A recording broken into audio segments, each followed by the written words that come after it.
تاسو ته زه 2 واقعې بیانوم او د هغې انجام څه دی؟ د هغې انجام جهنم دی، ذلت دی، تذلیل دی. یو واقعه رسول الله صلی الله علیه وسلم په زمانه کې وشوه. یهود الم تر الی الذین اوتوا نصیبا من الکتاب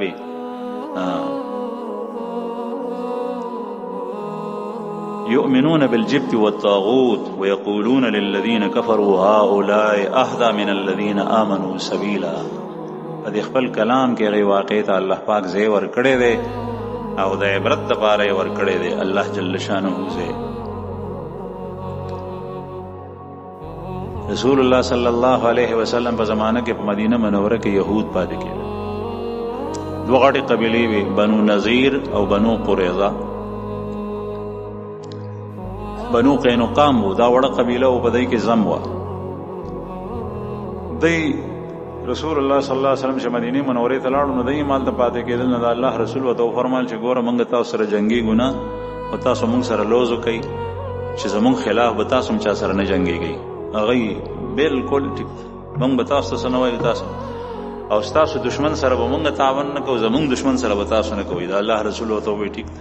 مسلمانان په دې لوز باندې ټینګ ولاړو او یهودیانو وخت په وخت دا لوز ماتول، وخت په وخت دا لوز مات. یو ځل بنو نذیر هغوی دا لوز مات کو، بیا په آخر کې بنو قریظه پاتې و، هغوی دا لوز مات. بنو نذیر مشر او د بنو قریظه مشر دا یو ځای شلحوی ابن اخطب او کعب ابن اشرف په خپله کې پټه صلاح کړې و مسلمانانو سره لوز. او د مدینې منورې نه پټ را روان شو، سره د مشرانو مکې ته راغلل. مکې او مدینې ترمنځ فاصله ده. د مشرکینو سردارانو سره میلاو شول، بت پرست قوم سره. او دا یاد ساتئ چې یهود چې د اهل کتابو، دوی پیغمبر هم منلو، کتاب هم منلو، یهودیانو تورات منلو، پیغمبر موسی علیه السلام منلو، او د محمد رسول الله صلی الله علیه وسلم په بعثت سره دی د عناد، د بغض، د حسد د وجې نه د رسول الله صلی الله علیه وسلم سره دشمنان. حالانکه دی په کتاب کې لوستي و، د دی پیغمبر دی ته ویلي و پیغمبرانو چې داسې پیغمبر به راځي، هغه به په عربو کې مبعوث کېږي، د هغه به دا صفات او نښې نښانې وي، او هغه چې کوم ځای ته هجرت کوي د هغه مهاجر وطن چې کوم ځای ته هجرت کوي د هغې هم نښې دا دي. د حرتینو په منځ کې واقع دی او د کجورو باغات دي، د مدینه منوره. د دې پیغمبر به ګوره اتباع کوئ. دی ته خپل کتاب هم ویلي خپل پیغمبر، او دی به فخر هم کولو چې مونږ آسماني کتاب لرو، مونږ عالمان یو، په کتاب باندې پویو. د مکې مشرکین جاهلانو، هغوی صرف بت پرستی کول، هغوی د پیغمبر نور راغلی د رسول الله صلی الله علیه وسلم نه مخکې. نو دا سره د نورو یهودیانو دی را روان شول، مکې ته راغلل. مکې ته چې راغلل نو دی د مکې مشرانو سره میلاو شول او ورته یې چې مونږ د دې دپاره راغلي یو چې د محمد صلی الله علیه وسلم خلاف مونږ غټ لښکر تیار کو، په هغه باندې حمله وکړو، هغوی جړې ونړو چې ختم شي، بالکل ورک شي. د مشرکینو دا خبره ډېره خوښه شوه، لکه چې په بدر کې وهل خوړلي، دا خبره ډېره زیاته خوښه شوه. هغوی ورته وویل چې خبره خو مې ډېره ښه ده، زمونږ ډېره خوښه ده، او زمونږ په تاسو اعتبار نشته دی، تاسو اهل کتاب یئ او مونږ خو جاهل خلک یو، مونږ پوهېږو نه. نو تاسو مونږ ته ووایئ چې زمونږ دین ښه دی او که د محمد صلی الله علیه وسلم دین ښه دی. نو دی ورته ځان نه عالمان جوړ کړل، فتوا ورکوي. هغه څرګنده خبره وه چې دا کافر او مشرک. ورته وایي چې ستاسو دین کې څه دي؟ وایي زمونږ دین کې دا دي چې مونږ د پلار نیکه په دین یو، زوړ را روان دین مونږ نه دی پرېښی. یو دویمه دا ده مونږ د مېلمه مېلمستیا کوو، مونږ د خپل خپلوانو تپوس کوو، او مونږ چې حاجیان راشي نو په هغوی باندې خوراک څښاک کوو، زمزم اوبه ورکوو، اوښان ودالله. او د پیغمبر نبی کریم صلی الله علیه وسلم یاد کو چې دا هغه دین چې دی نو هغه د مور او پلار د خپلو مشرانو د آبا او دین پرې ایښی دی. او داغه د نوی دین په وجه باندې د زوی د پلار سره ورانه راغله دی، د ښځې د خاوند سره راغله دی، په بل انداز خبره وکړه. نو دی ورته وایي کعب بن اشرف یهودي دی عالمو د خپل دین نه ښه پوره واقف و. دی ورته وایي ستاسو دین ډېر ښه دی. ولې؟ ځکه چې نفسانیت، شهوت، خواهشات سو چې مونږ بچ شو، بچی مو بچ شي، مال مو بچ شي، او کوم وخت چې مونږ مخکې تېرولو د دنیا مزې وي هغه مزې چرچې اوس هم وي، زمونږ نه هغه مشري لاړه نه شي. حالانکه قرآن کریم کې ځای په ځای الله فرمایي که چېرې دی ایمان راوړی وی او د رسول الله صلی الله علیه وسلم خبره منلی وي نو دا هر څه خدای د هغې نه زیات دی ته ورکول. نو دی وی چې ستاسو دا دین ډېر ښه دی. هغوی ورته وی زمونږ په تاسو اوس هم اعتبار نشته. وی څه وکړو؟ وی د بوتانو ته سجدې وکړئ.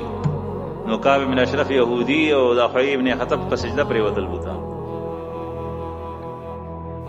کله چې خواهشات راشي، خواهشات نن سبا مسلمانان حکمرانان هندو ته وایي ته راشه زما په ملک مندر جوړ کړه، او بیا دغه مندر کې چې ته څه کې پوجا پاټ نو هغه کوه، زه تا پسې یم زم داسې کوم. پاتې څه شو؟ نور اسلام او مسلمانی او ایمان کوم ځای کې دی چې کله یو هندو پنډت هغه په خپل زیړ لباس کې او ټیکای په تندي باندې لګولی او هغه بت ته په سجده پروت دی او تم هغه ته ټیټېږي، نو تا کې هغه کې فرق څه؟ قرآن کریم کې الله جل شانه فرمایي هغه زمانه کې یهود د آسمانی کتاب باندې او پیغمبر منلو، نن سبا د رسول الله صلی الله علیه وسلم کتاب قرآن کریم، د رسول الله صلی الله علیه وسلم دین اسلام، د رسول الله صلی الله علیه وسلم ملت ابراهیم، د رسول الله صلی الله علیه وسلم شریعت محمدیه شتا، او پس دا غینه ته دي اندوان رسومات کې په مسلمانانو حکمرانو کې یو کې غیرت نو الله جل شانه په طوفان د اوبو راوستو، دا اوبو په بند پويږي، غیر نه مختلف قسم مرزونه پیدا کوي. عرض می دا کول زما عزتمندو چې دا مثالونه ټول تیر شوي د الله رسول فرمایي چې تاسو به د یهودو او د اهل کتابو په پل باندې پل کېدئ، داسې به په هغې پسې ځئ لکه څنګه چې یو سمسره په سوړه ننوځي نو تاسو به هم په هغې سوړه ورننوځئ.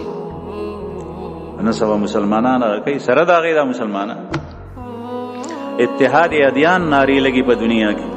دا راته ځکه ویم چې خپل دین محفوظ کړئ، خپل ایمان محفوظ کړئ، خپل خوب پیغمبر صلی الله علیه وسلم شریعت هغه کلک ونیسئ، قرآن کریم کلک ونیسئ. قرآن کریم کې هر څه صفحه دي د رسول الله صلی الله علیه وسلم د شریعت اصولی او فروعي خبرې صفا واضح بیان.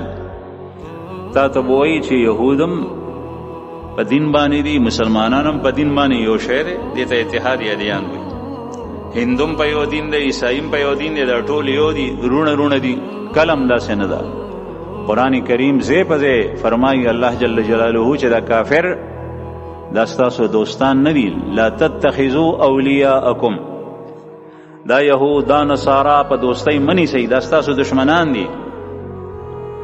او ته وایې چې نه دا ټول یو رونه دي، نه دا خو قرآن نه مني، دا خو بل څه شی دی، نفس پرستی ده. عرض می دا کول زما عزتمندو چې دا سری دا ټول خواهشات دي. شیطان خبره خشته کړې ده چې دا په دنیا کې پاتې کېږي، دا مال د دنیا راغونډ کا، حالانکه دې نه بځې او پته لګي نه چې کله به مرې، چې ستا مرګ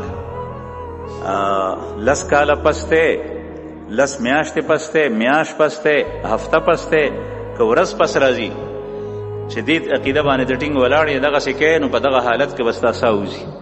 بیا به الله جل شانه ته څه جواب ورکوي؟ او دا الله جل شانه د ګرفت نه خلاصېدی نه شي. نو عرض مې دا کول زما عزتمندو چې دې خلکو بوتانو ته سجده وکړه، هغوی ورسره ومنله چې باز دا خلک اوس زمونږ په لار دي، اوس دی بل څه ته نه وړي. ځکه چې مشرکینو ته پته وه چې کتابي سړی بت ته سجده نه کوي، هغه کتاب مني. نن سبا چې مسلمان وي هغه بت ته سجده څنګه کوي؟ خو چې کله وکړي وایي چې دا زما یار دی، دا مې ملګری دی، اوس یې نه یره نه کېږي. نو دی چې دا هر څه وکړل، نو مشرکین او ابو سفیان دغه وخت کې سردار، وروسته هغه مسلمان شوی دی، هغه ورسره ومنله، بلکل ټیک ده. او بیا چې کوم دینو لښکر یې تیار کو غزوه احزاب کې بیا بنو قریظه او بنو نذیر اول جلاوطن شون بنو قریظه پاتیو په مدینه منوره کې کعب بن اشرف د هغې مشرو رسول الله صلی الله علیه وسلم ته جد جنگ د ختمېدو نه پس جبریل رالو ام المؤمنین حضرت عائشہ رضی الله عنها فرمایي چې پیغمبر علیه الصلاۃ والسلام د لامبلو اراده کړې وه ځکه چې اوږده محاصره وه په غزوه خندق کې ټول بدن یې خړ پړو نو لامبل یې مبارک په دې کې دا وایي دروازه وټکېده وایي ما په ود کې وکتل نو سړی په اس باندې سور دی او حولیه د دحیة الکلبی په شان وه صحابي دی حسین و جمیل او په مخ باندې دوړې په سر باندې پرتې دي ما چې دا څوک ته دروازه وټکوله دا الله رسول ورته ووتو نو څه خبرې یې وکړې پټې نو هغه جبریل علیه السلام وی چې یا رسول الله ته څه کې لام به وی چې وینا بنو قریظه ته تللي په هغې حمله کولی ځکه چې هغې خلاف ورزي کړي د لوز یې مات کړی دی وی ښه د الله رسول اعلان وکړو لامبل یې پرېښول وی ځئ بنو قریظه ته ځان رسوي بنو قریظه محاصره وشو 25 ورځې محاصرو بیا د هغې نه پس فیصله ستاسو څه وکړو کې وی سعد ابن معاذ زمونږ زوړ حلیف دی د جاهلیت په زمانه کې هغه دې وکړي دا د خزرج سردار د اوس نو سعد ابن معاذ رضی الله عنه زخمی او بیا وفاتم شو شهید شو هغه فیصله وکړه دی کې چې کوم جنگجو خلک ته لړاکو جنګېدی شي هغه قتل کوي او چې کوم نشي جنګېدی زنانه ماشومان هغه ژوندي پرېږدي هغه غلامان او وینځي جوړ د الله رسول فرمایل چې د الله او د الله د رسول په فیصله دی فیصله وکړه ټیک فیصله دی عرض مې دا کوله زما عزتمندو چې دغه بدبخته قوم بیا قتل شو او په مدینه منوره کې خندقونو کې د دوی سرونه د دوی لاشونه وغورځېدل دا د دنیا ذلت او ذلت دا دی چې په یهودیت باندې مړ شو خپلو پیغمبرانو ورته نصیحت کړی او وصیت کړی چې د دې پیغمبر به منئ د هغې ونه منله دا د دنیا خواهشات قرآن کریم ځای په ځای وایي د دنیا د خواهشاتو نه دی داسې وکړي